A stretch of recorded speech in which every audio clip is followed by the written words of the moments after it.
Ano po bang ginagawa niyo doon sa basurahan? Tinapon ako ng amo ko. Nagalit si Charis sa akin. Hindi ko kasi nagawa yung mga tricks na pinapractice namin buong gabi. Paano ba naman magdamag kaming nag-iensayo?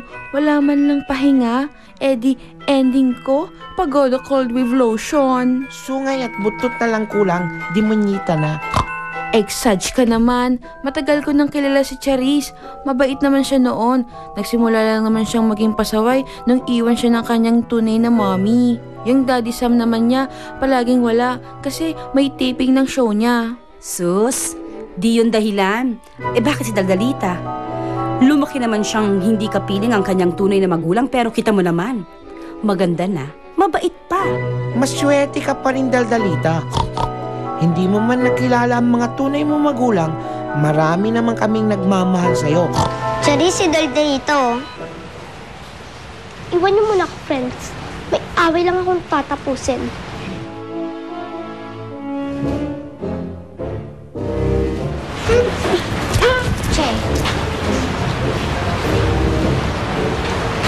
Charis, hindi naman ako nandito para makipag-away. Gusto ko lang naman to ibigay sa'yo eh.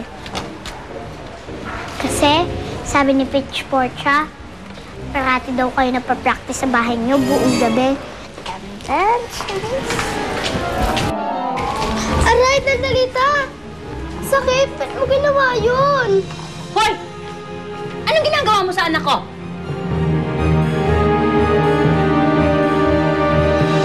Gino is here to save the day. Walang tigring makakapagpigil dito. Basta matulungan ka lang.